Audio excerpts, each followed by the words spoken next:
আমার নাম মীরা। বয়স এখন ৩২-এর কোঠায়। দেখতে শুনতে আমি বেশ ভালোই। শরীরের গড়ন নিয়ে আমার নিজেরই মাঝে মাঝে অহংকার হয়। ৫ বছর আগে পারিবারিকভাবে আমার বিয়ে হয় রাশেদের সাথে। রাশেদ মানুষ হিসেবে খারাপ না, কিন্তু বড্ড বেশি যান্ত্রিক। ব্যবসার কাজে ও এতটাই ব্যস্ত থাকে যে আমার শরীরের বা মনের খোঁজ নেওয়ার সময় তার খুব একটা হয়ে ওঠে না। একটা সাজানো সংসার, অথচ ভেতরে ভেতরে আমি বড্ড একা। আমাদের এই নীরস সংসারে হঠাৎ একদিন ঝড় হয়ে এলো আকাশ। আকাশ সম্পর্কে আমার স্বামীর দূর সম্পর্কের খালাতো ভাই। ঢাকায় একটা চাকরির ইন্টারভিউ দিতে এসেছে, তাই কদিন তোমাদের বাসায় থাকবে। আকাশের বয়স ২৪ বা ২৫ হবে। সুঠাম দেহ, ফর্সা গায়ের রং আর চোখে মুখে একটা মায়া মাখানো ভাব।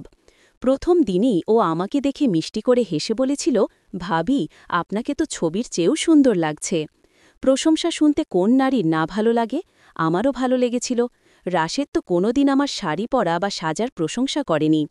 আকাশের আগমনে আমার নিস্তেজ দিনগুলো একটু একটু করে রঙিন হতে শুরু করল। আকাশ আমার প্রতি খুব যত্নশীল ছিল। রাশেদ অফিসে চলে গেলে ও আমার সাথে গল্প করত, আমাকে রান্নায় সাহায্য করত। ওর চোখের চাহনিতে আমি মাঝে মাঝে অন্য কিছু দেখতাম। ও যখন আমার দিকে তাকাত, মনে হতো ও আমার শাড়ির আড়ালে শরীরটাকে গিলছে। কিন্তু ও কখনো সীমালঙ্ঘন করেনি, অন্তত শুরুর দিকে। ঘটনাটি ঘটেছিল এক বৃষ্টি ভেজা দুপুরে। সেদিন রাশেদের সাথে আমার ফোনে খুব ঝগড়া হয়। আমি কান্না চেপে রাখতে পারছিলাম না। ড্রয়িং রুমে সোফায় বসে ফুপিয়ে কাঁদছিলাম। আকাশ তখন বাসায় ছিল না। আমি ভেবেছিলাম ও হয়তো বাইরে গেছে। কিন্তু হঠাৎ কাঁধে কারো হাতের স্পর্শ পেলাম। চমকে তাকিয়ে দেখি আকাশ। ওর চোখে এক রাশ উদ্বেগ। ভাবি, তুমি কাঁদছ কেন? ভাইয়া কি আবার কিছু বলেছে?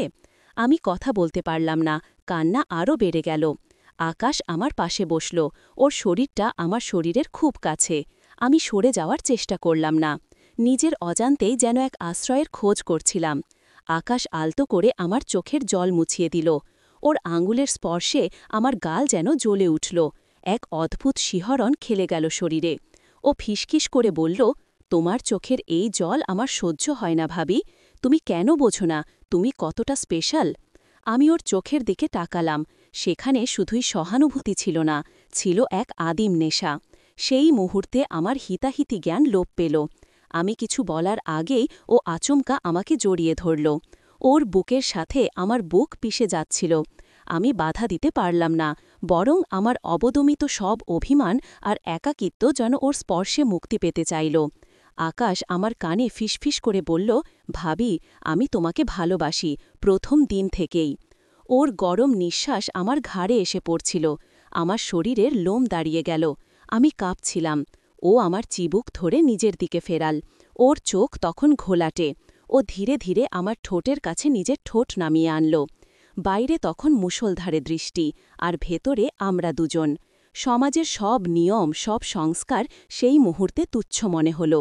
ও যখন আমার কোমরে হাত রেখে আমাকে আরও নিবিড়ভাবে কাছে টেনে নিল, আমি অনুভব করলাম আমার এতদিনের জমানো তৃষ্ণা। ওর স্পর্শ আমার শরীরে আগুনের মতো ছড়িয়ে পড়ছিল। আমি নিজের ওপর নিয়ন্ত্রণ হারিয়ে ফেললাম। ওর বুকে মাথা রেখে আমি অনুভব করলাম ওর হৃৎস্পন্দন, যা আমার হৃৎস্পন্দনের সাথে পাল্লা দিয়ে বাড়ছিল। ও আমার গলায় মুখ ডুবিয়ে দিল। আমি অস্ফুট স্বরে বললাম, আকাশ, এটা ভুল হচ্ছে। কিন্তু ও থামল না। ও বলল, হোক ভুল, আমি এই ভুলটাই করতে চাই। সেদিন দুপুরে আমরা যে সম্পর্কের সূচনা করেছিলাম তার কোনো সামাজিক নাম নেই। সেটা ছিল এক নিষিদ্ধ অধ্যায়। আমার বিবেক আমাকে দংশন করত, কিন্তু আকাশের ওই স্পর্শের নেশা আমাকে বারবার টেনে নিয়ে যেত ওর কাছে। রাশেদ যখন গভীর ঘুমে আচ্ছন্ন থাকত, আমরা আর আকাশ তখন মেতে উঠতাম আমাদের গোপন খেলায়। ব্ল্যাকমেল বা জোর জবরদস্তি নয়, আমাদের সম্পর্কটা তৈরি হয়েছিল আমার একাকিত্ব আর আকাশের নিষিদ্ধ কামনার মিশলে। কিন্তু পাপ কখনো চাপা থাকে না। আকাশ চলে যাওয়ার দিনটি ছিল আমার জন্য সবচেয়ে কষ্টের। ও চলে গেল, কিন্তু রেখে গেল এক বুক হাহাকার আর কিছু স্মৃতি, যা আমাকে সারা জীবন বয়ে বেড়াতে হবে। এখন রাশেদের দিকে তাকালে আমার খুব অপরাধ বোধ হয়, আবার আকাশের কথা মনে পড়লে শরীরটা কেমন যেন করে ওঠে। আমি জানি না এই দোলাচল থেকে আমার মুক্তি কবে। বন্ধুরা, আপুর এই জীবনের গল্পটি আপনাদের কেমন লাগলো? কমেন্ট করে অবশ্যই জানাবেন। মানুষের জীবনে কখন কোন ভুল হয়ে যায় তা কেউ বলতে পারে না। আমরা কাউকেই জাজ করছি না, শুধু তুলে ধরলাম জীবনের এক কঠিন বাস্তবতাকে। এমন আরও সত্য ঘটনা শুনতে আমাদের চ্যানেলটি সাবস্ক্রাইব করে সাথেই থাকুন।